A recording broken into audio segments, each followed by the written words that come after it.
The Buddha was a philosopher, meditator, spiritual teacher and religious leader who is credited as the founder of Buddhism. He was born as Siddhartha Gautama in India in 566 BC into an aristocratic family, and when he was 29 years old, he left the comforts of his home to seek the meaning of the suffering he saw around him. After 6 years of arduous yogic training, he abandoned the way of self-mortification and instead sat in mindful meditation beneath a Bodhi tree. On the full moon of May, with the rising of the morning star, Siddhartha Gautama became the Buddha, the awakened one.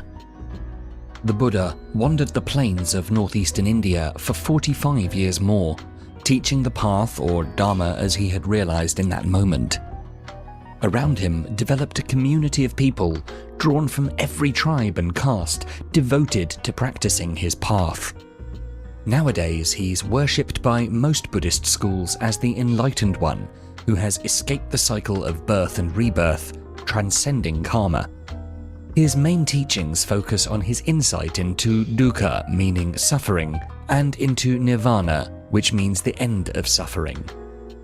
He had a huge influence not only in Asia, but all around the world. And so, here are the 10 life lessons we can learn from the Buddha. Number 1. Practice the middle way. The Buddha says, "The root of suffering is desire." Siddhartha Gautama spent the rest of his life reflecting on the 4 noble truths. 1. There is suffering. 2. The cause of suffering is our desires. 3. The solution to our suffering, then, is to release ourselves from our desires. And 4. The noble eightfold path that leads us to our release from suffering. He realized that life was far from perfect, and people often try to distract themselves from realities by seeking material attachments like wealth, fame, and honor. He had the chance to experience this firsthand, being born into a very wealthy family. Before his enlightenment, he walked out of his palace for the first time and saw the 3 harsh realities: poverty, sickness, and death. Embracing asceticism, he later tried to escape the internal sufferings by depriving himself of any material comfort and need. With this, he grew very ill and realized that his asceticism did not spare him from his desires and suffering. Hence, he tells us that we must strive for the middle way, the life between luxury and extreme poverty, a balance between overindulging and depriving ourselves of the things we desire. To practice the middle way, one must free oneself of one's desires. We must celebrate the idea of just enough and embrace a more balanced, sustainable lifestyle that embraces the pleasures of existence rather than those of consumption. Nurse Bronnie Ware, an Australian nurse who focused on caring for terminally ill people, says that one of the common regrets of a dying person is, "I wish I hadn't worked so hard." We tend to lose too much of our time chasing things that are easily disposable, getting the latest gadgets, wanting to get a new position, wanting to make 5 digits in our bank account. But after getting all of these things, we still find ourselves wanting more, or sadly, that we do not seem happy with it. When we equate our happiness with getting what we desire, we will never be happy and will suffer every day. Number 2. Adopt the right view. According to the Buddha, do not get upset with people or situations. Both are powerless without your reaction. The Buddha is asking us to adopt the right view, to be more philosophical about the opinions we hold, to become aware of what we think, and then to inquire more deeply into why we think what we think. Only then can we know if our thoughts are true, false, or confused. Our thoughts affect our daily decisions and relationships deeply, and we would make better decisions in all aspects of our lives if we were clearer about the foundations of our own thinking. The problem with us is that we tend to react quickly to things that happen around us. Stephen Covey, in his book The 7 Habits of Highly Effective People, calls this the 90-10 rule of life. Life is 10% what happens to us and 90% how we react to it. Imagine that before going to work you trip on your child's bike in the driveway. Your child runs to help you, apologizing, but instead you yell at him, say bad words enough to be heard by your wife, who storms outside and tells you to watch your mouth. You start an argument with your wife that ends up with you either missing your morning bus or almost getting in an accident for driving too fast on the road. Then, when you arrive at work 15 minutes late, you become unproductive for the day because you're still angry. Your team leader reprimands you, and because of what happened in the morning, you yell back at him. You come home with probationary suspension, a cold treatment from your family, and a sour day.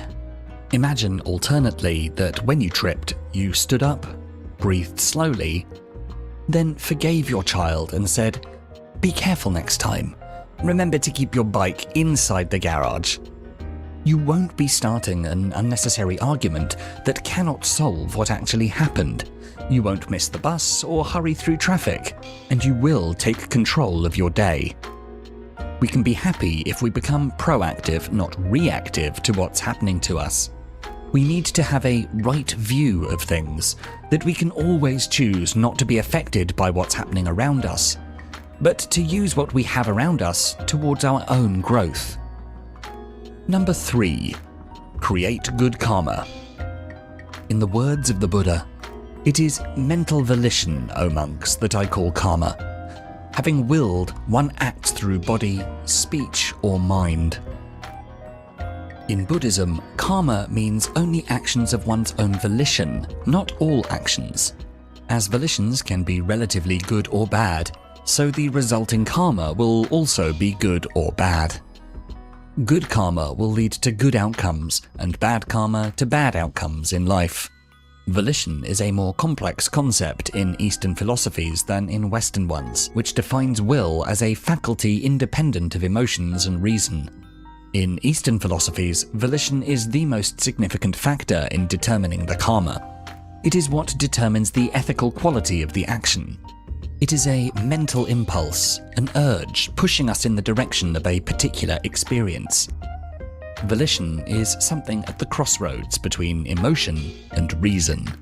A bad volition is based on a bad attitude or a bad intention, and to avoid having a bad karma, we have to align our actions to positive attitudes and intentions. In other words, we have to work firstly on our attitudes and intentions to be clean in our thoughts and feelings. Our intentions will lead to our actions, and they can have great consequences in our life. We need to work on ourselves in the present in order to build a better future for ourselves. As what we did in the past has echoes in the present, what we do now will have echoes in the future. If we don't study well for an exam, we may fail. If we sleep through our deadlines and delay doing our tasks, we may be late. If we eat too much, we may suffer from sickness in the future. If we indulge in smoking and alcohol, we may struggle to give them up in the years to come. But remember, if we choose to give more effort today, then we are sure to go beyond our past mistakes. If we, for example, choose to study better starting now, we can still achieve our dream job or graduate in the course we love, even if that would take longer than we planned. If we choose to make a schedule, plan how we'll balance our priorities and our workload, then we can still finish and be better in our job. If we choose to start exercising, we can still live more healthily than we are now. Nothing is written in stone. Our past does not define us. And what we do today can shape our present and our future. However, to make the right changes takes effort, and this effort will not have everlasting effects unless it comes from a good attitude and good intentions. Or, in other words, from a deep compassion towards ourselves and others. Number 4. Live every day like it's your last. The Buddha says, "Ardently do today what must be done. Who knows? Tomorrow, death comes. Buddhism believes that life is a cycle of birth and rebirth, and our goal should be to liberate ourselves from that cycle of suffering. The problem is, we tend to think that we have all the time in the world. We put all our efforts into a tomorrow that may not come. I'll start exercising tomorrow. I'll finish my work tomorrow. I'll call my mum tomorrow. I'll ask for forgiveness tomorrow. And that is a reality we need to face.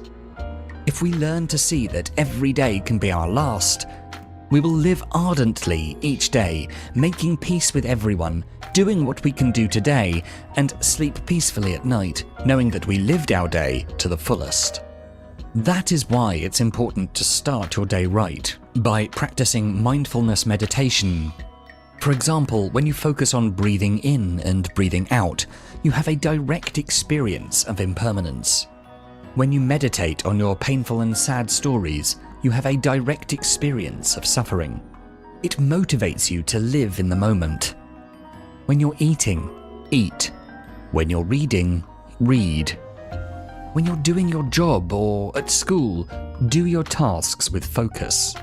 When you're driving your car, drive your car. When you're with someone, spend that moment with them.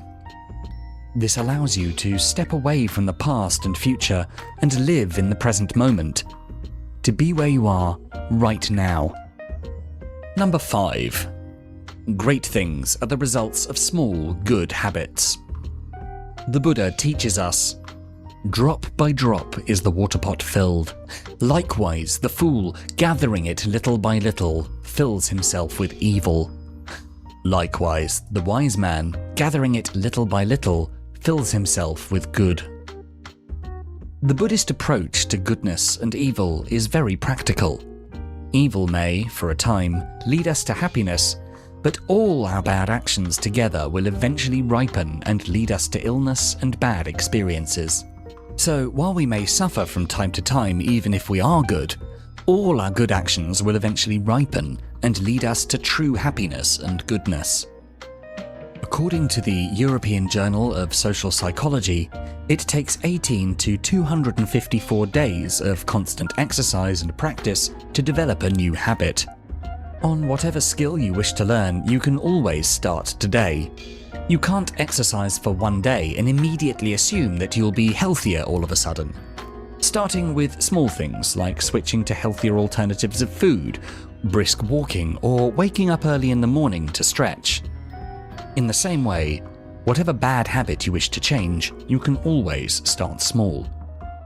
Dr. Nora Volkow, director of the NIH's National Institute on Drug Abuse, suggests that the first step is to become more aware of your habits so you can develop strategies to change them. You may start by avoiding the places that trigger your vice, like lessening your time in pubs, or try switching to healthier alternatives, choosing unsalted popcorn over a bag of potato chips, or chewing gum over reaching for a cigarette. It doesn't matter if you fail sometimes. That is part of learning. Number 6. Show your wisdom in silence. The Buddha tells us, know from the rivers in clefts and in crevices, those in small channels flow noisily, the great flow silent. Whatever's not full makes noise, whatever is full is quiet. He believed that there is always a time to speak and to listen. If one is to talk, he must talk only when he means well and is just, endearing, and true. But one must learn to listen more, acknowledging that we do not know everything. He goes against the useless chatter or those who judge arbitrarily and with their biases. In today's digital information, whenever we scroll through social media, it's easy for us to fall for fake news. Sometimes we even justify our wrong beliefs with one YouTube video or a single article. Little knowledge is dangerous because we assume that there's an easy answer, that every other question is invalid, that we are the only ones who know the truth. It's called the wisdom paradox.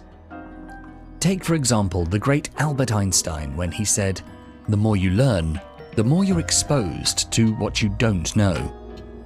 Buddha reminds us that those who are wise know to listen because they acknowledge that there are things that they do not know.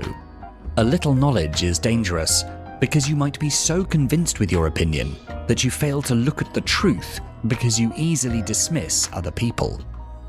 One can share wisdom and also learn from another by listening and engaging in healthy dialogue. Number 7. If in a conflict, choose compassion. According to the Buddha, hatred is never appeased by hatred in this world. By non-hatred alone is hatred appeased. Even Siddhartha Gautama experienced discrimination and suffering. He was sometimes abused and he had to go through a hard journey to build his legacy. Also, other famous leaders like Martin Luther King Jr. and Mahatma Gandhi, who had both advocated non-violent action that led to societal changes in their corresponding countries, were victims of evil words, discrimination, and disbelief. Buddhism teaches us that the cycle of violence, of hatred, of abuse, and of revenge can never be stopped with hatred.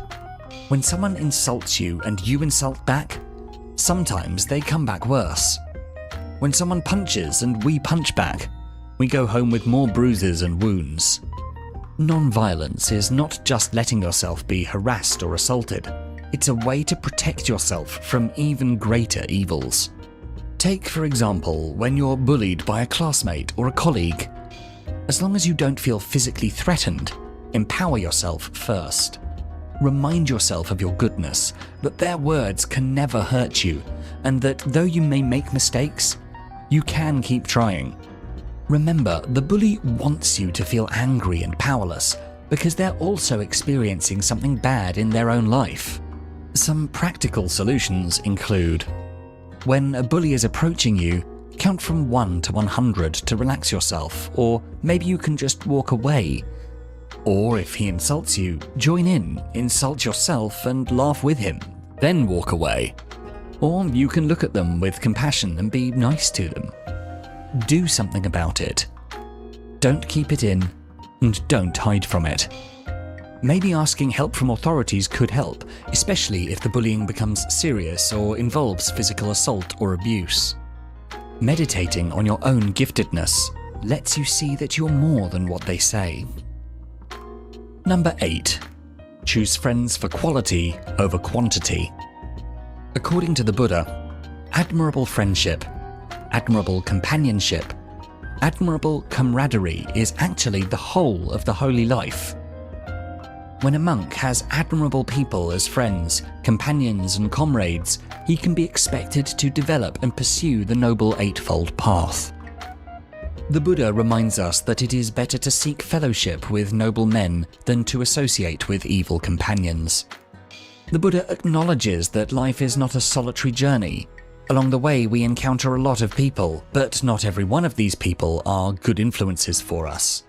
Some bad habits are developed because of negative peer pressure.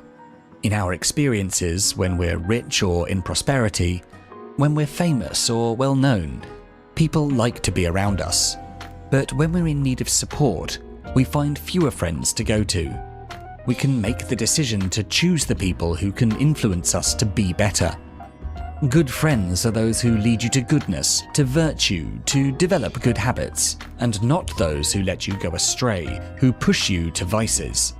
It's better to have few friends who support and care for you truly, and who work with you towards a better life. Number 9. Be generous. In the words of the Buddha, thousands of candles can be lit from a single candle, and the life of the candle will not be shortened. Happiness never decreases by being shared. Buddha has always emphasized how generosity and helping each other can create great change in the world. According to various research, there is a ripple effect of kindness. Just as anger or fear can be passed on to others, so does a simple act of kindness. A simple smile to someone can inspire them to work better. A gesture of compassion can be passed on to another person. When you help someone carry their groceries, they might be inspired to open a door for a stranger. That stranger would be inspired to pass on that act of kindness by giving a lunch to a co-worker or assisting an elderly person across the street. A lot of things can spring forth from that simple act of kindness. Buddha, however, first asks us to take care of ourselves. You cannot give what you do not have. You may really want to help people to the point of exhausting yourself or breaking down your boundaries or not giving yourself time to eat or sleep. And then you get sick or burnt out. Then you wouldn't be able to offer help to anyone else. It is important to take care of yourself, to live healthily, to give yourself time for meditation, to ask for support from other people, because only then can you give the strength and love you have within you. Number 10. You can be a Buddha too. In our final quote for this video, the Buddha says, "You yourself must strive. The Buddhas only point the way." All these life lessons given to us by Buddha are meant to teach us that we can be a Buddha too. We can also be enlightened, but only if we choose to live out these Buddhism teachings daily. The Buddhas that came after him and developed Buddhism can be a source of inspiration and a guide to all of us. Right now, we may feel like life is hopeless. We may find ourselves in debt, unhappy in our job, having fights with our family and friends. We may feel like life is too hard on us already. Buddha reminds us that change starts with us. We should take control of our lives and not leave it up to fate or the heavens. Struggle well and do not give up easily. Each of the Noble Eightfold Path, right view, right resolve, right speech, right action, right livelihood, right effort, right mindfulness, and right concentration, is something we can start cultivating more by the habits we build. We can always read more, research more, and we hope together to achieve liberation from the life of suffering, or nirvana that the Buddha guides us to. So, if you enjoyed this video, please do make sure to check out the full Philosophies for Life channel, and for more videos to help you find success and happiness using ancient philosophical wisdom, don't forget to subscribe. Thanks so much for watching.